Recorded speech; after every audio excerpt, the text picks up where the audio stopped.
When you know what you want for the future, you need the present to line up with your goals. UCF Online offers more than 100 fully online programs in healthcare, engineering, criminal justice, and more, so you can get to your future and beyond.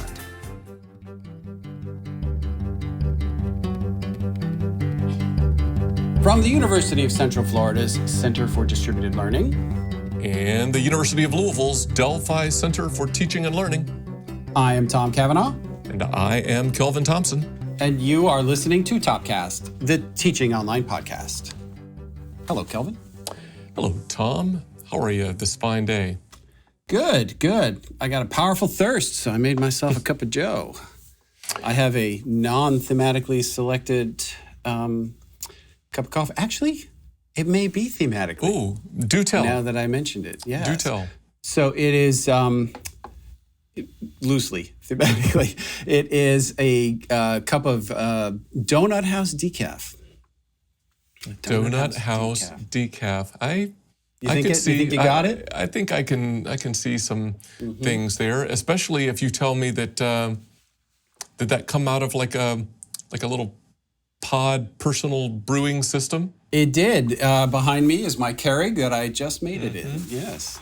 So I think that even makes more of a connection. It does, even more so. Yes, because Donut House is a generic reference to say a Dunkin' Donuts or something like that, kind of the good donut coffee, and not that it tastes like donuts, but it accompanies donuts well, and then the little Keurig thing, you got these little flavorful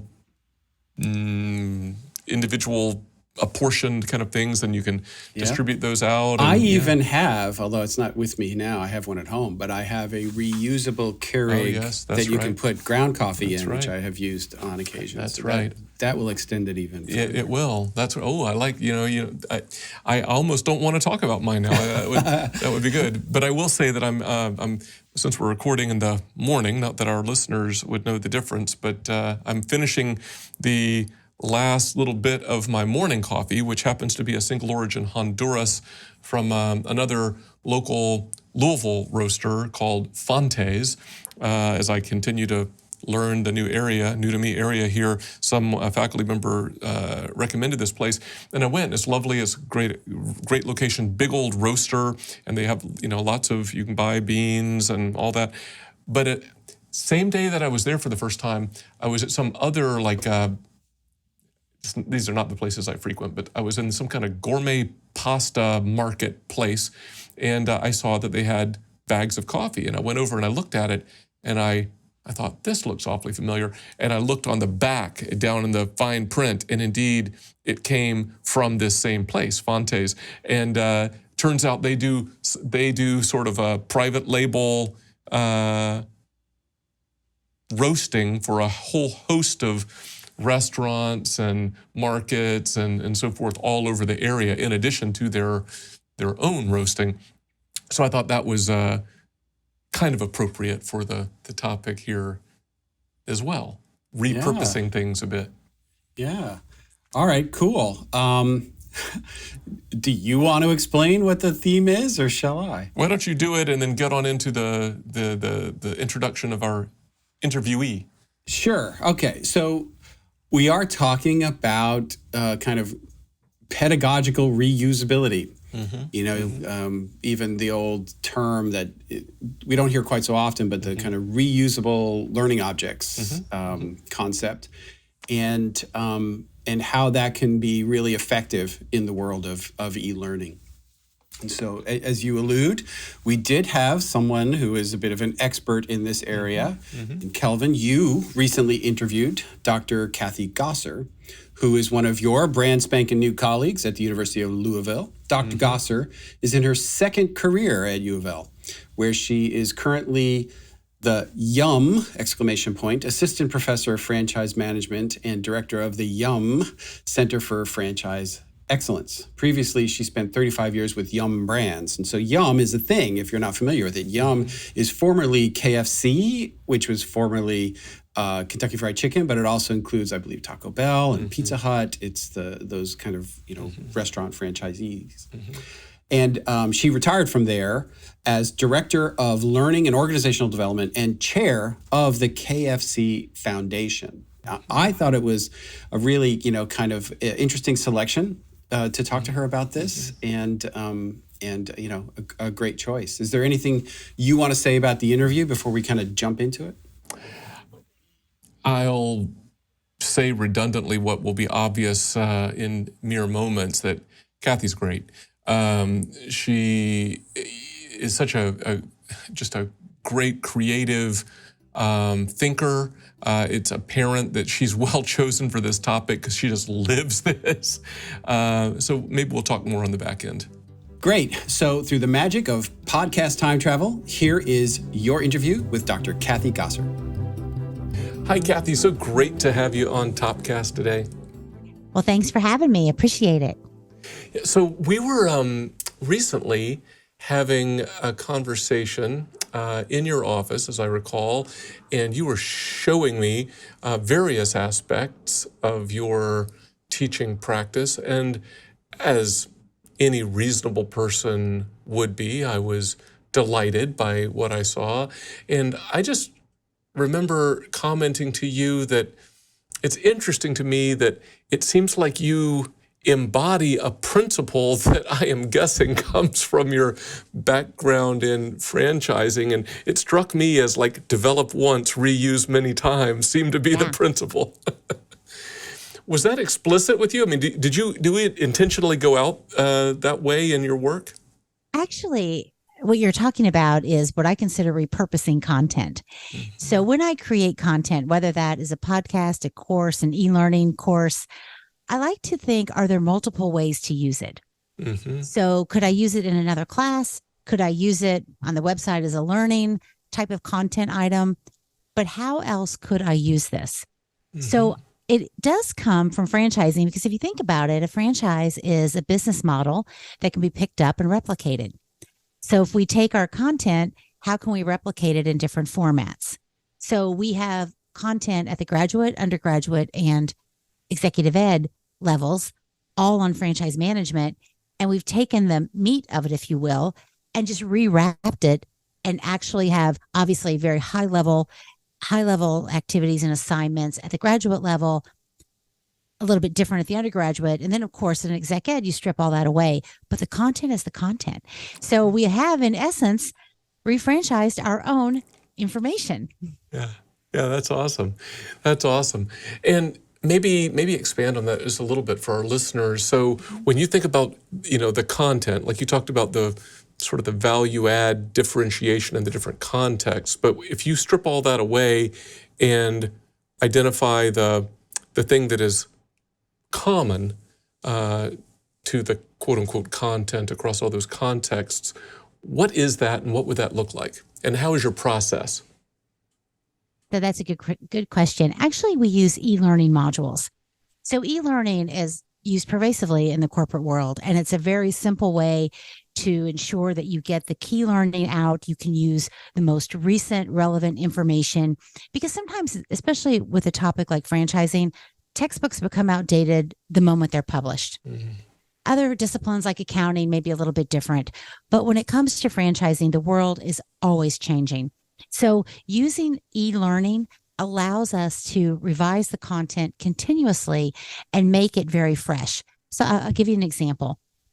In our graduate level program, we have 6 courses, and each course is 5 weeks long. It's an hour-and-a-half course, and all 6 of them make up the certificate, the graduate level certificate. Each course has 5 e-learning modules, 1 a week. And in there, you will find videos, TED Talks, articles, research theory at the graduate level, as well as writing and some interactive activities to keep it interesting. That's the main crux of the content. Then you build assignments all around that are at the graduate level.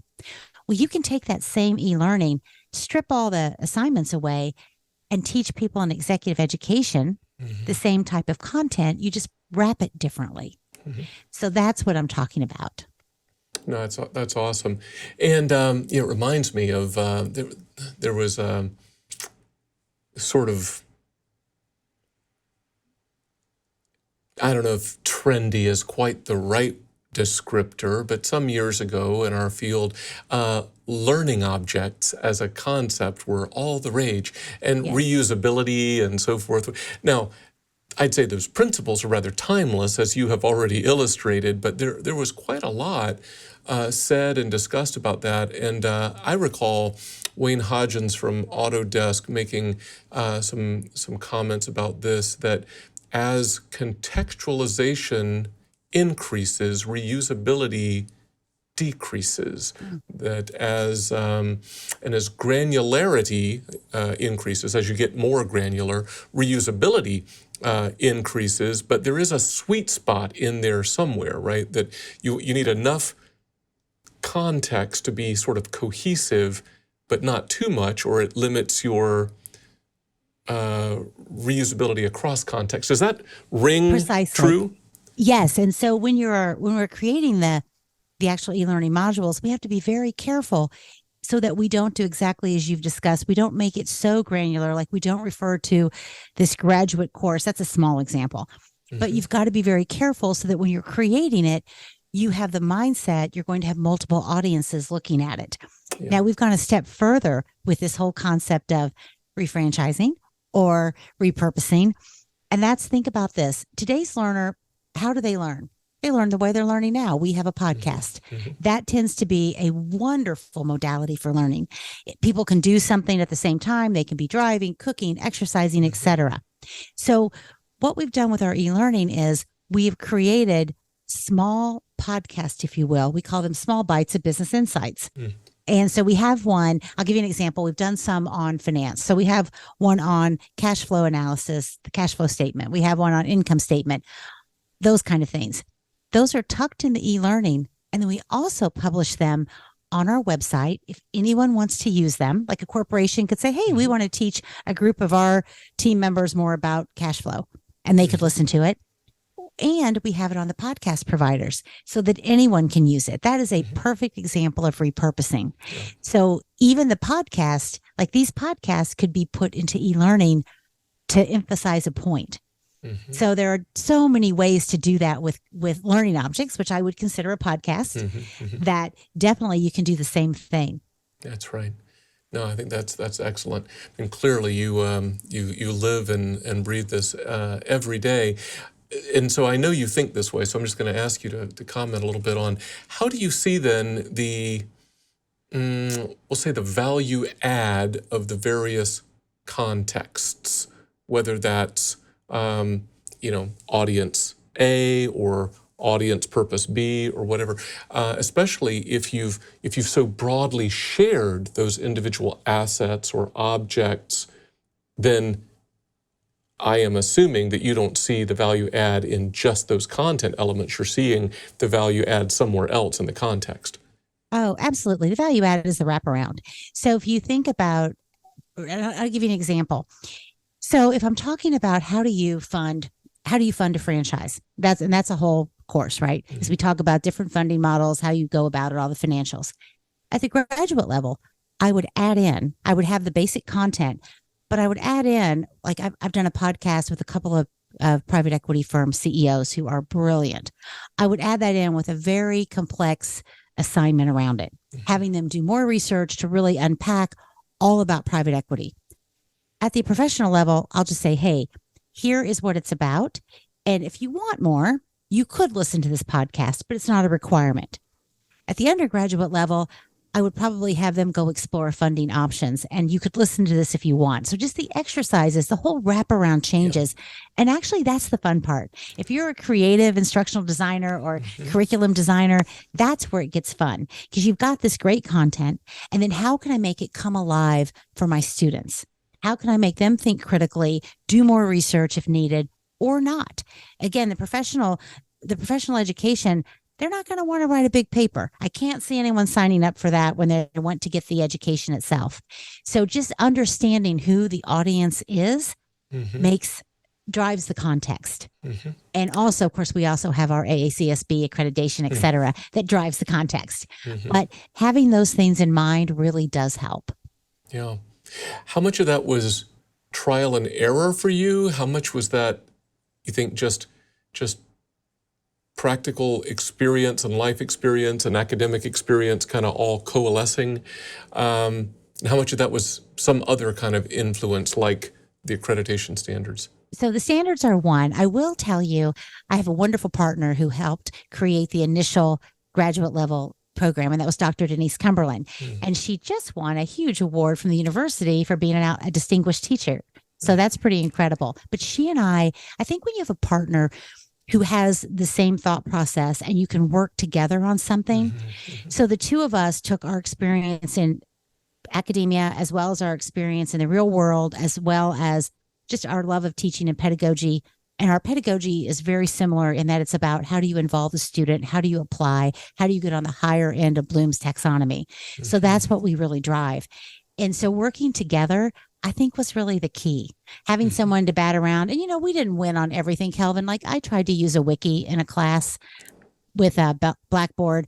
God bless those people that can manage that one. That I could not manage the whole wiki concept very well.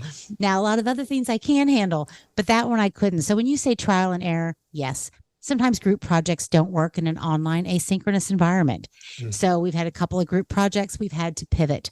So, but I think that's what it's about. I think we as educators owe it to our students and our practice to continue to evolve based on the feedback or the performance that we see.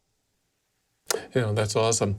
And you've started going where I was going to ask you about next a little bit. We've talked about content. We've talked about context a bit.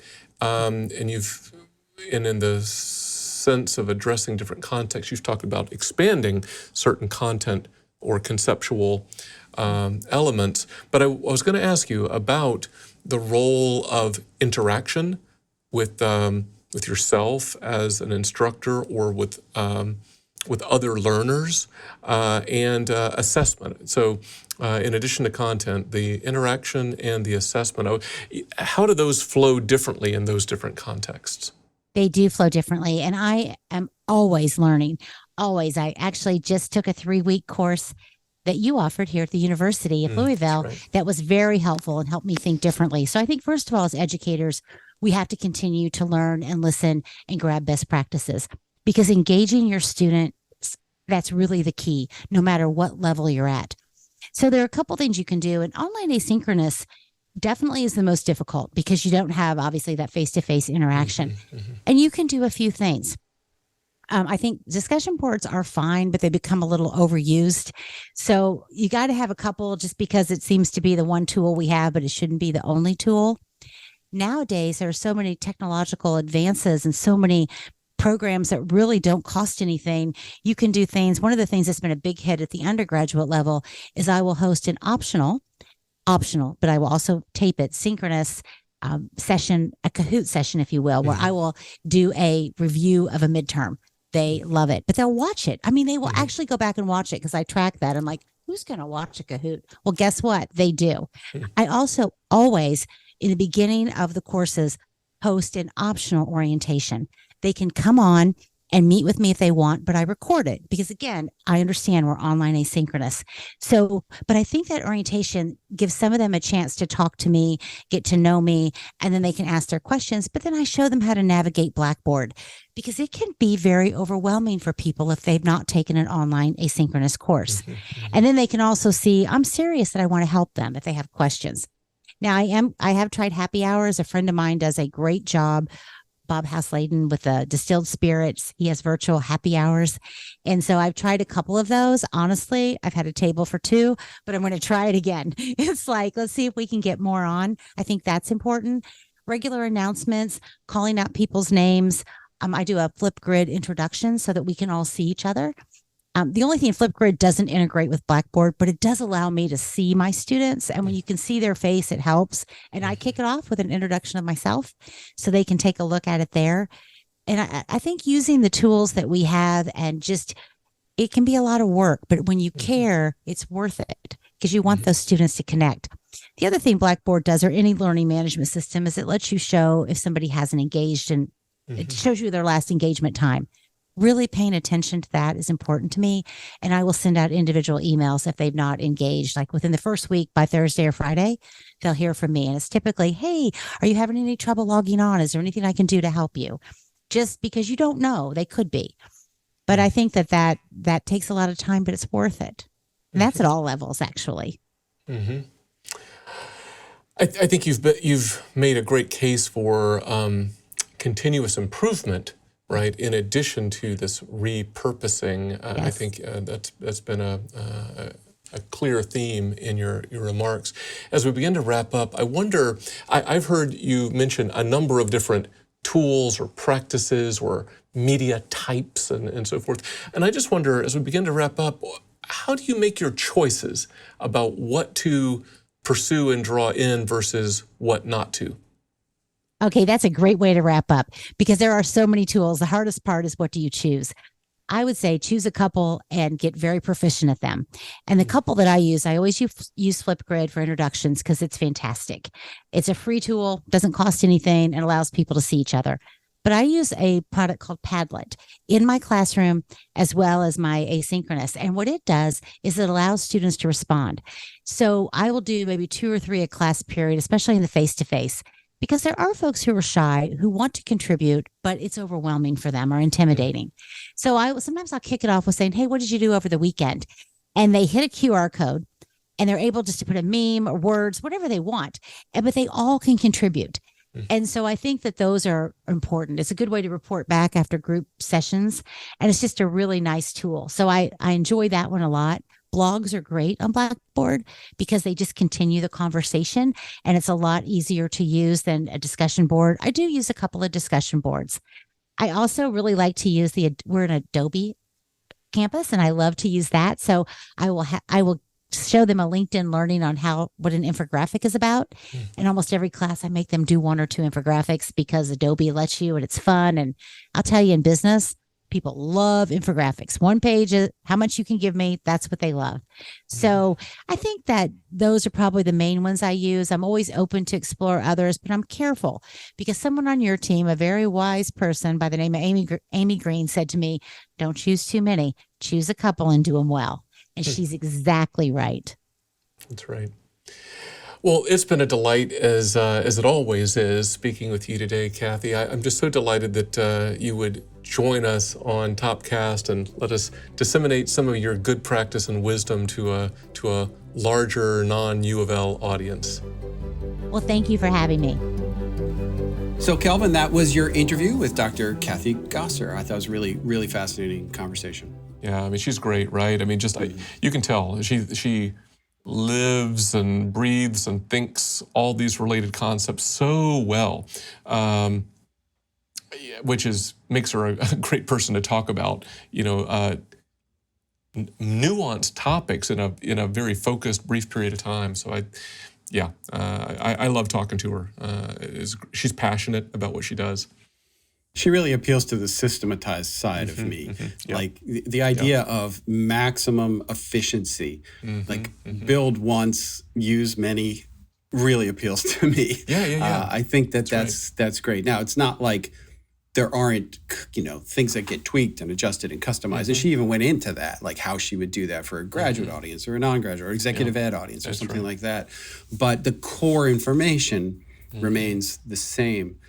And I think you brought this up, but I think it was a really, really cogent point that like you can't be so broad that you don't have any detail, but you can't be so specific that it gets too contextualized and you can't reuse it, right?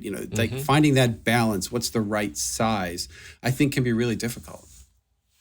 Yes, and I think I mentioned in the conversation, I'll find, I'm sure it's extant somewhere online still, the visual from Wayne Hodgins, who I think may be retired now from Autodesk.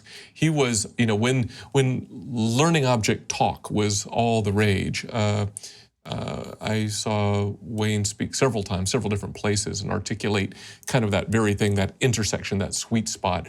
And then I'll throw this out too. I remember years ago, a handful of us were down at another institution down in South Florida, the institution that was formerly known as Manatee Community College, doing some faculty professional development. And we were sharing a little bit about this reusability concept.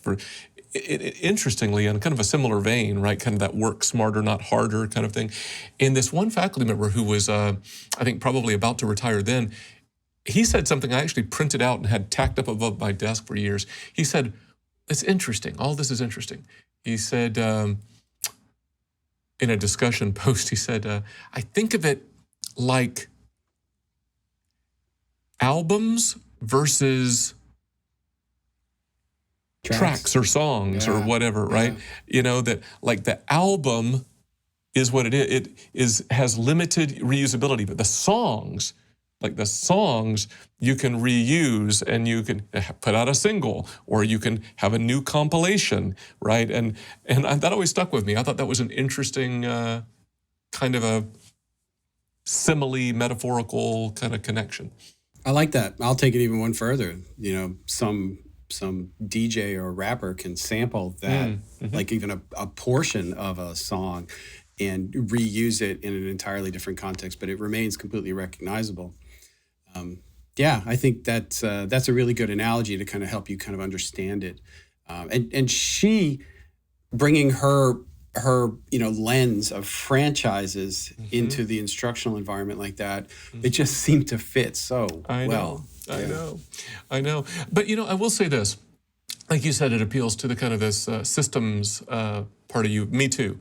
I mean, anybody who's kind of worked as an instructional designer, you have some immediate, oh, yes, I like it so much. But I think there's another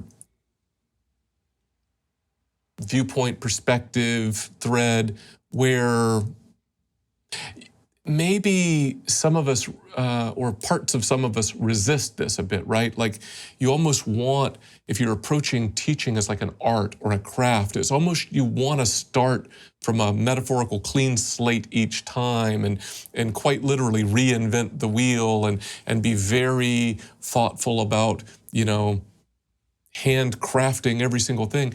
And I get why one would be drawn that way. I really do, right? And it's very human and it's very artful and it draws on expertise.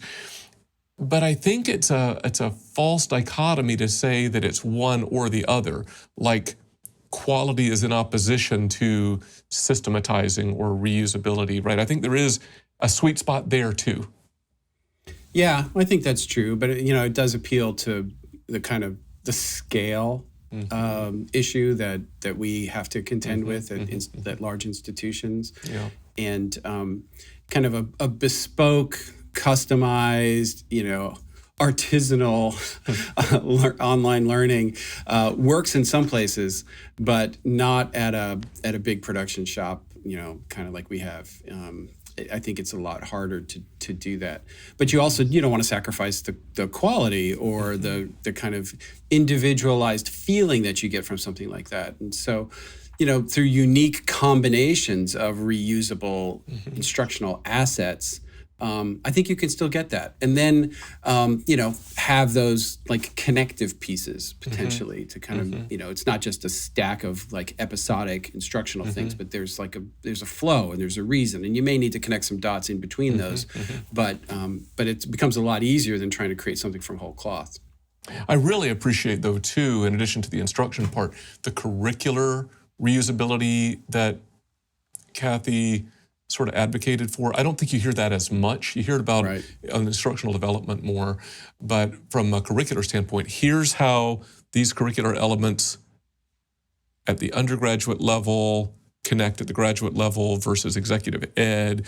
And you and I were talking right before we hit record, and you mentioned something I think that's right on as well. In the parlance of trendy talk right now, things like stackable micro-credentials, right? Yet another repackaging, but being able to see that, lay it out and see the relationships. I don't think everybody does, but I think we can. I think Kathy does. Yeah, I agree. To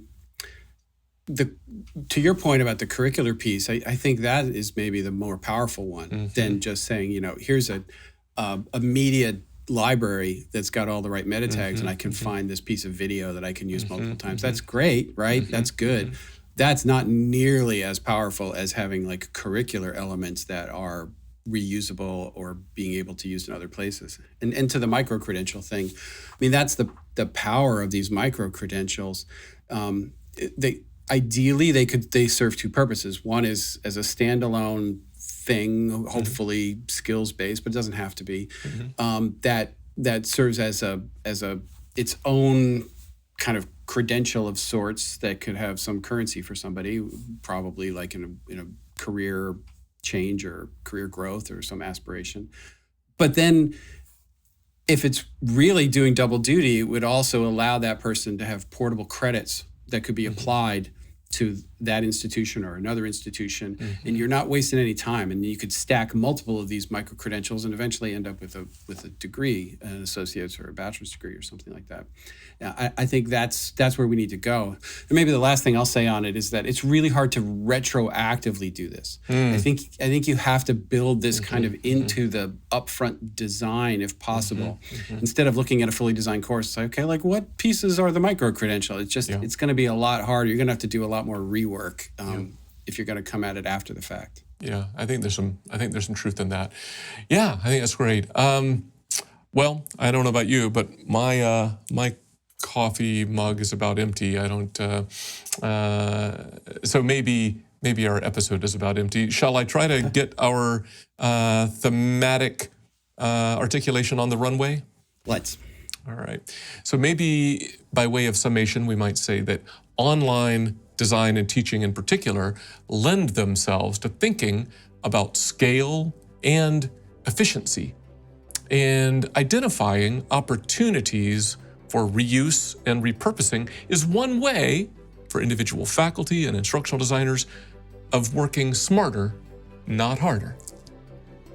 Work smarter, not harder. That's my goal every day. All right, cool. So with that, my coffee's empty too. Until next time, for Topcast, I'm Tom. I'm Kelvin. See ya.